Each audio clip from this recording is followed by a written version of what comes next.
para todo. Llegó la escuela, llegó la escuela,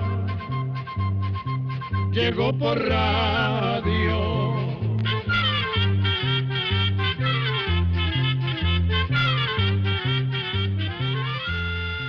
El Instituto Centroamericano de Extensión de la Cultura presenta su programa Oigamos la Respuesta. Compartiremos con ustedes las preguntas de nuestros oyentes y daremos las respuestas a sus inquietudes. Mándenos sus preguntas al apartado 2948-1000, San José, Costa Rica. También puede enviarnos sus preguntas al correo electrónico icq@icq.org o encuéntrenos en Facebook como Oigamos la Respuesta. O llámenos por teléfono, código de área 506, número 2225-5338 o 2225-5438. Cuando nos encontramos en un sitio alejado de la ciudad, sentados en torno al calor de una hoguera, surgen vivencias, relatos e historias.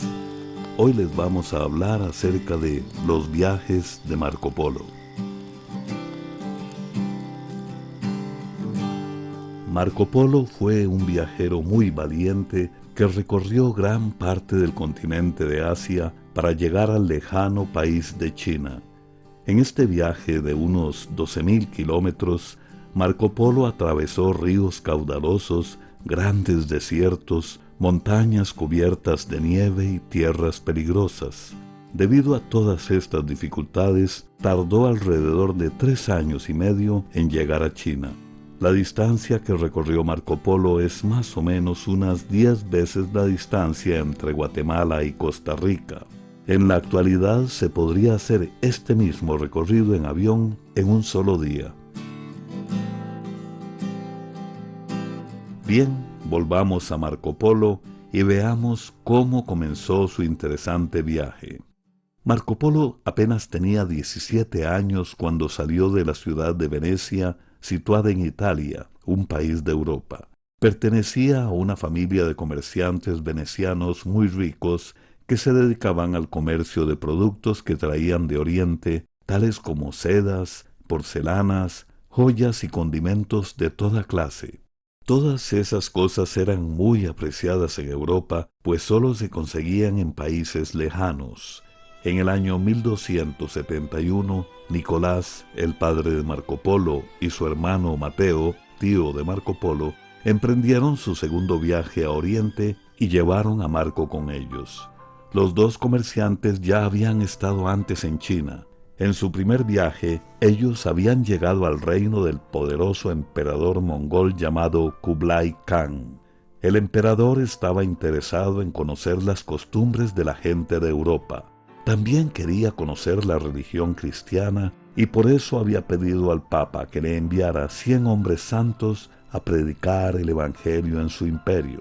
Además, el emperador deseaba que le consiguieran aceite de la lámpara del sepulcro de Jesús, que se consideraba como un remedio para el cuerpo y el alma. De manera que los viajeros se dirigieron primero a Tierra Santa para cumplir con el encargo del emperador y conseguir el bálsamo sagrado.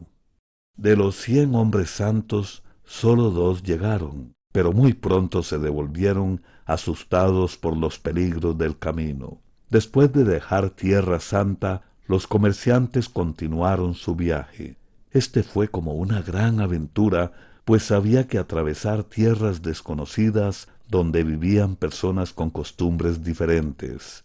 Además, en ese entonces no existían mapas de esas tierras ni caminos que indicaran cuál era la ruta más segura que debían seguir. Uno de los países donde llegaron primero fue Turquía, que está situado al sureste de Europa. Visitaron los bazares y las tiendas de la ciudad y quedaron maravillados con los tapices tan finos y las telas bordadas en oro que había en todas las tiendas. Los comerciantes las compraban a muy buen precio y las vendían en Europa con una muy buena ganancia. Continuando su viaje hacia el oriente, es decir, hacia el este, los viajeros llegaron a los alrededores del mar Caspio, que se encuentra entre Europa y Asia. Allí, Marco Polo contó que había visto brotar del suelo un líquido negro parecido al aceite. Este líquido lo quemaban para alumbrar las habitaciones. También lo usaban para curar la sarna y las llagas de la piel. En realidad, este aceite era el petróleo, y Marco Polo fue el primer viajero en notar que el líquido brotaba del suelo. Los pueblos de esas regiones ya conocían el petróleo hacía mucho tiempo, pero necesitaron varios siglos más para que se llegara a usar como combustible en todo el mundo. Ahora hagamos una pausa musical para escuchar música de Turquía, el país del que precisamente hablamos. Que la disfruten.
Bien, después de esta pausa musical, retomamos los viajes de Marco Polo. Los comerciantes continuaron su viaje y llegaron a Persia, que hoy día es el país de Irán. La primera ciudad donde se detuvieron fue Tabriz. Allí, en Tabriz, se conseguían toda clase de piedras preciosas traídas de la India y de la isla de Ceilán, actualmente llamada Sri Lanka. Esta isla se encuentra al sur de la India. En los bazares también había telas de seda carmesí y otros tonos de rojo, pues este es un color muy gustado por los chinos. La palabra carmesí viene del árabe y significa cochinilla, que es el nombre del animalillo de donde sacaban los tejedores el color rojo para teñir telas. Al salir de Tabriz, los comerciantes se dirigieron hacia el sur, hacia el Golfo Pérsico, con la idea de embarcarse para llegar a China por mar. En el camino se detuvieron en algunas ciudades, entre ellas una llamada Sabe. La gente le contó a Marco que los 3 reyes magos que fueron a adorar al niño Jesús estaban enterrados en esa ciudad en 3 hermosas sepulturas. Según algunos estudiosos, los magos sí están enterrados ahí, pero nadie sabe dónde se encuentran sus tumbas. Después de atravesar gran parte de Irán, llegaron al puerto de Hormuz en el Golfo Pérsico. Este puerto de Hormuz era muy importante, pues ahí se comerciaban piedras preciosas, perlas, telas de seda, oro, colmillos de elefante y muchas cosas más. Del puerto salían embarcaciones rumbo a China y por eso los viajeros pensaron hacer lo mismo. Pero cuando examinaron las barcazas y vieron que los tablones del casco estaban cosidos simplemente con fibra de coco y con hilo fabricado con la corteza de árboles, pensaron que era muy peligroso navegar en ellas y decidieron continuar su viaje por tierra. Entonces cambiaron sus caballos por camellos, pues estos animales, los camellos, están más acostumbrados a los largos recorridos. También los viajeros prepararon comida para el camino, como pan, frutas secas, carne salada, queso duro y muchas pieles de cabra llenas de agua, pues en los pocos manantiales que había en el camino no se podía tomar el agua debido al mal sabor que tenía. La gente de esa región les contó a los viajeros sobre el llamado viento de los 100 días que sopla al final del invierno. Decían que si el viento de los 100 días atrapaba a los viajeros, estos se quedaban ciegos, pues levantaba tanta arena que los caminos desaparecían por días. En efecto, al llegar al desierto, los viajeros se vieron envueltos en una gran oscuridad, pero Marco creyó que era un maleficio de los ladrones para robarles y matarlos. Finalmente, cuando se calmó el viento, salieron del desierto y continuaron su viaje atravesando por altas montañas que siempre estaban cubiertas de nieve. Finalmente llegaron a lo que hoy día es Afganistán. Ahora avanzaban por un trecho de la antigua Ruta de la Seda. Esta ruta fue de gran importancia durante varios siglos, pues era el camino por el que viajaban los comerciantes que traían mercaderías de Europa y a la vez regresaban con sedas, especias y condimentos a Europa. También los monjes y los religiosos recorrían esta ruta predicando sus creencias religiosas como el budismo y otras más. Probablemente también el cristianismo llegó por ese medio a los países de Oriente. Y a propósito de Afganistán, ¿qué les parece si les presentamos algo de música de ese lejano país? Que la disfruten.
Nicolás, Mateo y Marco Polo continuaron su viaje y atravesaron unas montañas que Marco describió como montañas de sal, pues de ahí sacaban la sal los pueblos vecinos. Aún hoy existen estos grandes depósitos. Para entonces, los Polo ya habían recorrido unos 8.000 kilómetros en su viaje a China, pero debido a las grandes nevadas, las tormentas y las enfermedades, el recorrido les había tomado más de 3 años. Imagínense que hoy en día, para recorrer esa distancia, en avión se tardan solo 10 horas.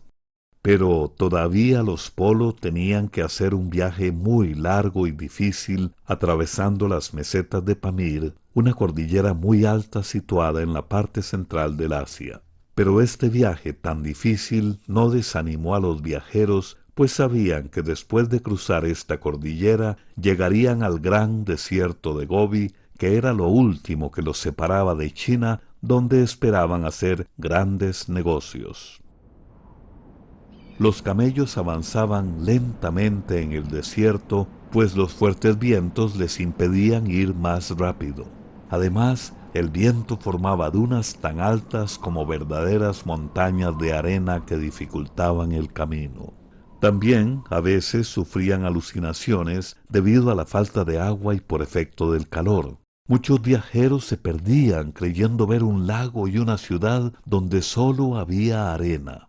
Marco Polo no conocía este fenómeno llamado espejismo y creyó que los espíritus malos querían apartarlos del camino para que se perdieran.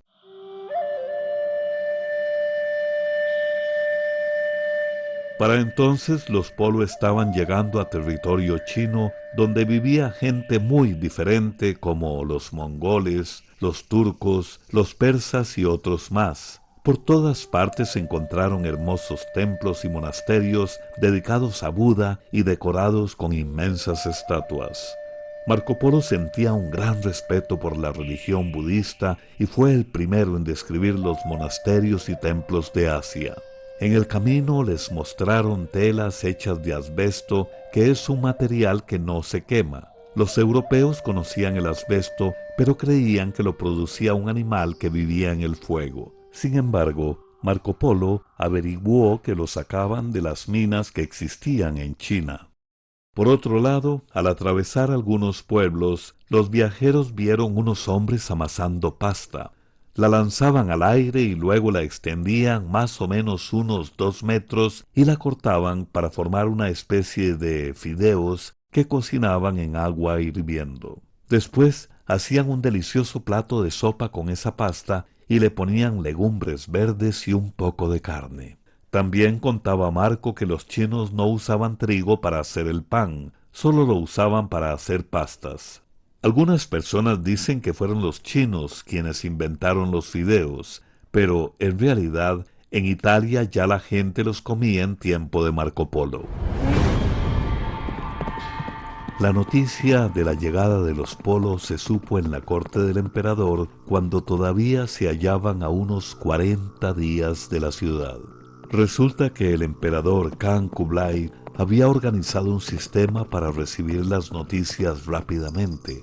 Cada jinete recorría una distancia corta y luego otro recorría el mensaje y así lo iban pasando. Los jinetes llevaban una cinta con campanitas alrededor de la cintura que anunciaban su llegada y así el siguiente jinete siempre estaba listo. Y para que entremos juntos a la corte del emperador Khan Kublai, los vamos a dejar unos minutos con música tradicional del inmenso país de Mongolia.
Para entonces los viajeros, Nicolás, Mateo y Marco, habían viajado casi 3 años y medio.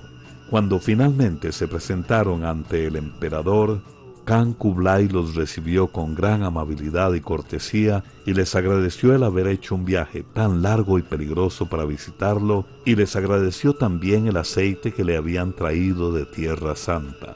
Sin embargo, Khan Kublai se sintió triste porque no habían llegado los sabios que él esperaba. El emperador se encontraba en la ciudad de Chengdu, situada en el valle de Mongolia Central en China. Su palacio era de mármol blanco y el techo de bambú cortado a la mitad y pintado de dorado que relucía con el sol. El emperador Khan Kublai estaba construyendo otra ciudad llamada Daidu, que sería la nueva capital. Hoy en día esta ciudad es parte de Pekín o Beijing, la actual capital de China.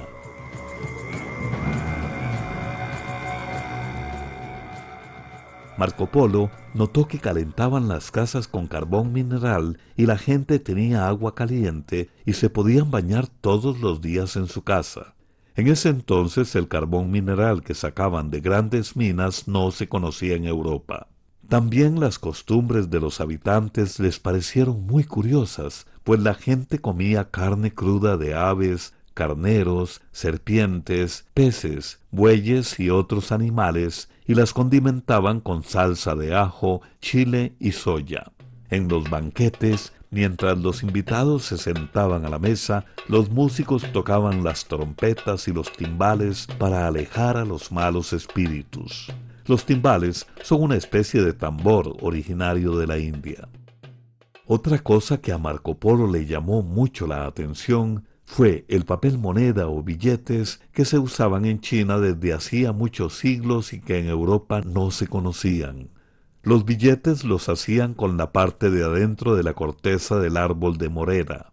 La molían y la cortaban en pedazos de diferentes tamaños según el valor de cada billete. El emperador tenía su propia fábrica y cada billete llevaba su sello personal. Los billetes se imprimían usando la imprenta que los chinos habían inventado hacía tiempo. Una cosa curiosa es que ellos acostumbraban quemar el dinero viejo para honrar a los muertos. Esta costumbre aún existe en la actualidad. Durante su estadía en China, el emperador llegó a simpatizar mucho con Marco Polo, pues Marco Polo era un muchacho muy inteligente a quien le interesaba conocer a las personas y los diferentes lugares del país. Esto era muy útil para el emperador, por eso decidió nombrarlo su representante en varias ciudades. En una oportunidad, Marco Polo fue nombrado gobernador de una ciudad muy importante llamada Jiangzhou, al sur de China. El emperador necesitaba enviar gente de su confianza, pues recién había conquistado esa región que había pertenecido a un rey enemigo.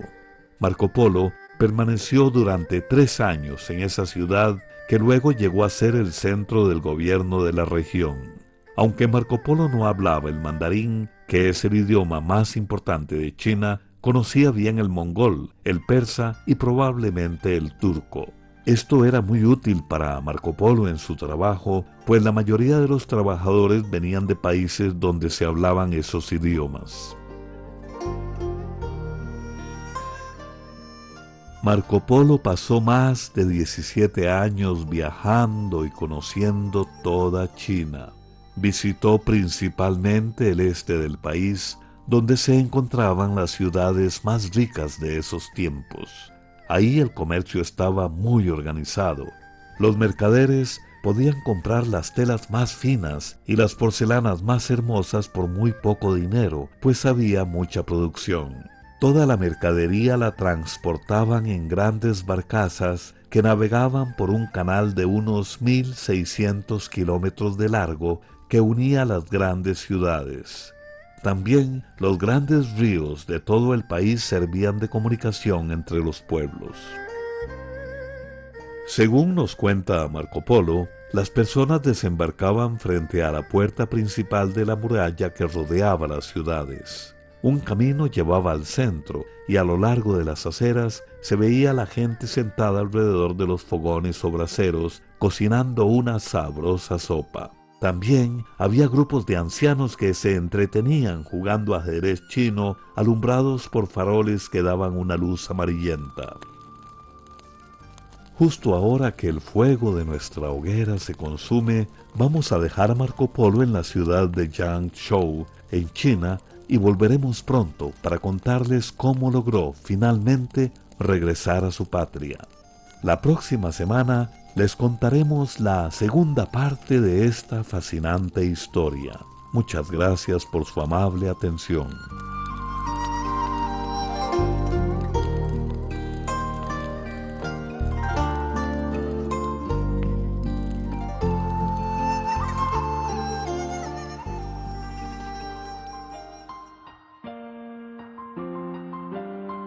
Y así llegamos al final del programa del día de hoy. Mándenos sus preguntas al apartado 2948-1000 San José, Costa Rica. También puede enviarnos sus preguntas al correo electrónico icq@icq.org o encuéntrenos en Facebook como Oigamos la Respuesta. O llámenos por teléfono, código de área 506, número 2225-5338 o 2225-5438. Recuerde que comprender lo comprensible es un derecho humano.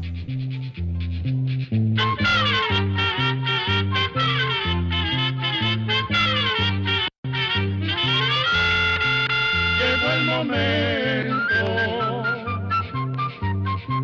de despedirnos. Se va a la escuela, se va cantando.